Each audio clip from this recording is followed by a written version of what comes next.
Assalamualaikum warahmatullahi wabarakatuh.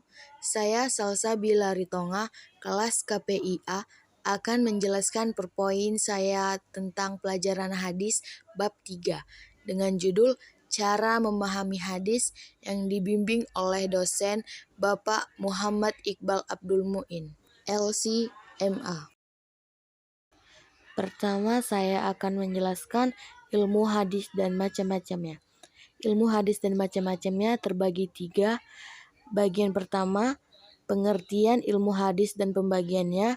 Yang kedua, cabang-cabang ilmu hadis. Dan yang ketiga, beberapa unsur penting dalam kajian hadis. Pengertian ilmu hadis dan pembagiannya. Secara terminologi, ilmu hadis dirumuskan dalam definisi yang dikemukakan oleh ulama mutaqidimin, ialah ilmu pengetahuan yang dibicarakan tentang cara-cara persambungan hadis kepada Rasulullah SAW dari segi hal, ihwal para perawinya yang menyangkut kehabitan dan keadilannya, dan dari bersambung dan terputusnya sanad dan sebagainya. Ilmu hadis dibagi menjadi 2 juga, yaitu yang pertama ilmu hadis riwayah dan ilmu hadis dirayah. Yang pertama, ilmu hadis riwayah.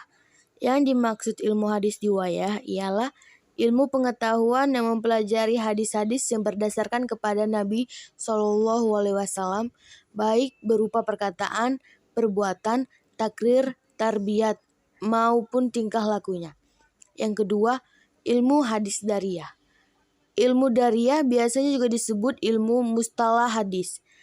Al-Timisi mendefinisikan ilmu hadis sebagai berikut. Ilmu pengetahuan untuk mengetahui hakikat riwayatnya, syarat-syarat, macam-macam dan hukum-hukumnya, serta untuk mengetahui keadaan para perawi, baik persyaratan dan macam-macam hadis yang diriwayatkan dan segala yang berkaitan dengannya. Selanjutnya, cabang-cabang ilmu hadis. Cabang-cabang ilmu hadis ada 9. Yang pertama, ilmu rijal al-hadis. Ilmu rijal al-hadis ialah ilmu untuk mengetahui para perawi hadis dan kapasitas mereka sebagai para perawi.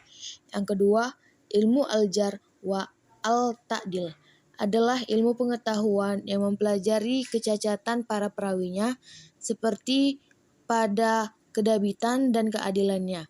Para ahli hadis mendefinisikan al-jar dan al-ta'dil dengan merumuskan ilmu yang membahas tentang para perawi hadis dari segi yang dapat menunjukkan keadaan mereka dengan ungkapan atau lafaz tertentu. Yang ketiga, ilmu tarik. Ilmu tarik al-ruwah adalah ilmu untuk mengetahui para perawi hadis yang berkaitan dengan usaha periwayatannya mereka terhadap hadis. Dan yang keempat, ilmu ilal al-hadis.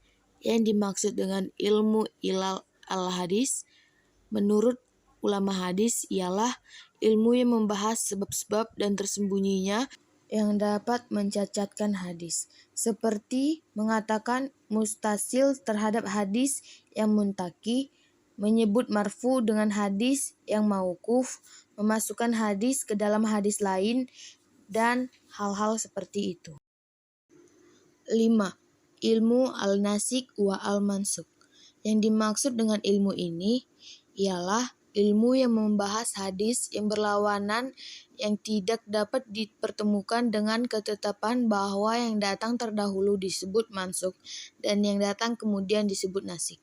Yang keenam, ilmu asbab wurud al-hadis, yaitu yang membatasi arti suatu hadis, baik berkaitan dengan arti umum atau khusus, mutlak atau muqayyad, dinasakan, dan seterusnya, atau suatu arti yang dimaksud dengan sebuah hadis asal kemunculannya.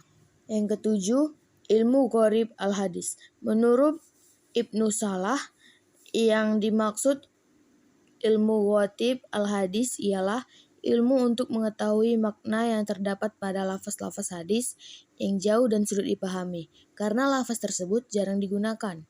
Yang kedelapan, ilmu al-tahsif wa al-tahrif adalah ilmu pengetahuan yang berusaha menerangkan hadis-hadis yang sudah diubah titik atau syakalnya dan bentuknya.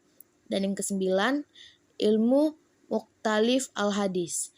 Ilmu ini diartikan ilmu yang membahas hadis-hadis yang menurutnya lahir saling bertentangan atau berlawanan, agar pertentangan itu dapat dihilangkan atau dikompromikan keduanya, sebagaimana membahas hadis-hadis yang sulit dipahami isi atau kandungannya, dengan hilangnya kemusyrikannya atau kesulitan serta menjelaskan hakikatnya. Selanjutnya, beberapa unsur penting dalam kajian hadis terbagi menjadi 3. Yang pertama, sanad, isnad, musnad, dan mushid. Sanad adalah jalan yang menghubungkan kepada matan hadis, yaitu nama-nama perawinya secara berurutan. Sedangkan istilah musnad sendiri merujuk pada sekumpulan hadis yang disusun berdasarkan urutan nama para hadis, Yang kedua, matan.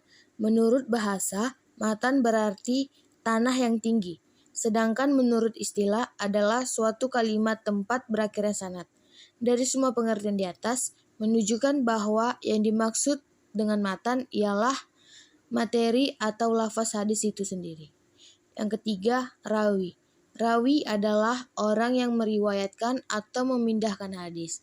Akan tetapi yang memindahkan antara sanad dan rawi adalah terletak pada pembukuan atau para pentajwidan hadis. Oke, berakhirlah penjelasan saya pada perpoin kali ini. Terima kasih kepada Bapak. Wassalamualaikum warahmatullahi wabarakatuh.